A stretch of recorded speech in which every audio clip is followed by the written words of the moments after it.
This last July, I went to a friend's graduation party at a park in Baltimore. There was no alcohol, there were no drugs, there was no questionable behavior. It was a clean party. 3 days later, I found a little tick on my toe, took it off, didn't think much about it. A little while after that, I began to feel sick. I began to feel tired. I began to feel achy. We didn't know what was wrong with me. I got a high fever. For 3 days, my fever was over 100 degrees. By the third day, my fever reached 104.5 degrees. Permanent brain damage can start as early as 106 degrees. 5 doctor visits later, they found that I had Lyme disease. Not because of any of those symptoms, but because I finally had a rash on my leg, where apparently a tick had been feeding for 3 days without my knowledge.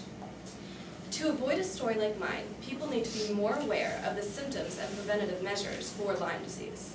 In this speech, I'll talk about what Lyme disease is, the early symptoms, the long-term effects, and the simple preventative measures that can be taken to avoid it. Lyme disease is a sickness caused by this guy, the deer tick, or more specifically, in my case, this exact guy. When the tick feeds on an animal infected with this bacteria, Borrelia, it becomes a carrier.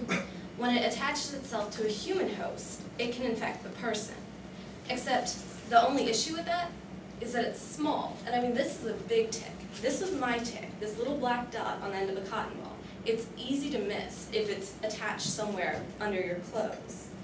A New York Times article said that per year there are estimated to be over 20,000 diagnosed cases of Lyme disease. That's just diagnosed. That's not the cases where people don't know what's wrong with them.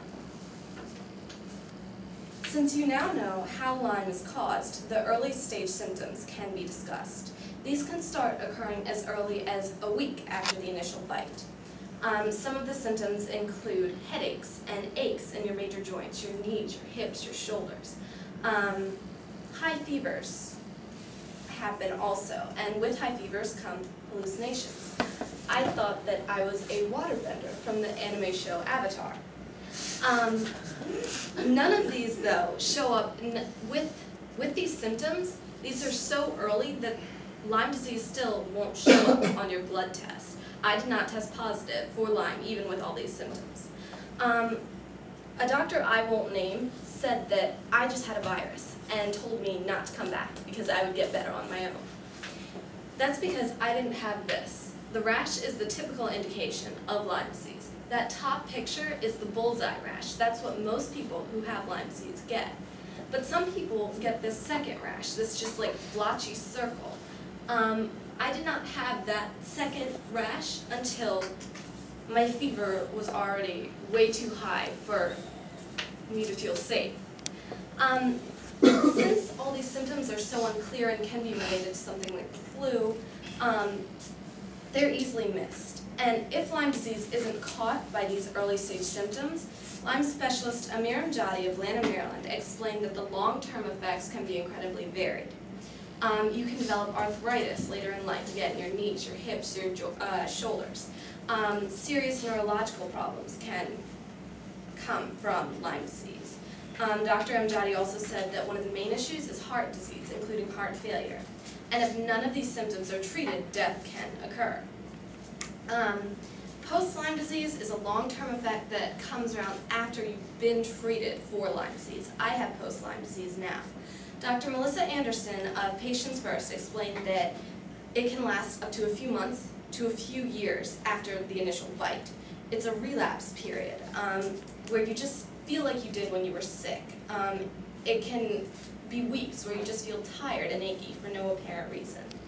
That's because the Lyme disease marker, that Borrelia, never actually leaves your body. I will always test positive for the particular strain that this tick carries.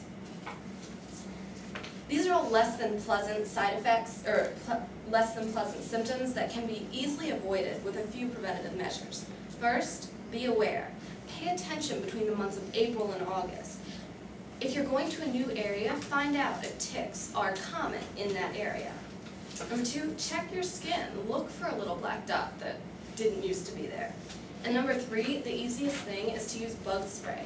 On the Environmental Protection Agency's website, they suggested using anything with DEET, or diethylmetafluamide, which is found in most lotions and sprays.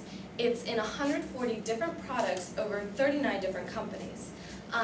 So it's not hard to get a hold of, and it helps prevent all bug bites, not just tick bites. So throughout this speech, I've discussed what Lyme disease is and its short and long-term effects on a person.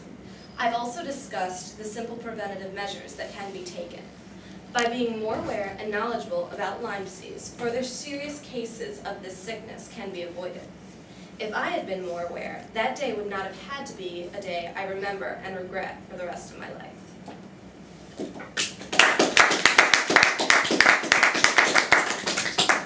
Thank you.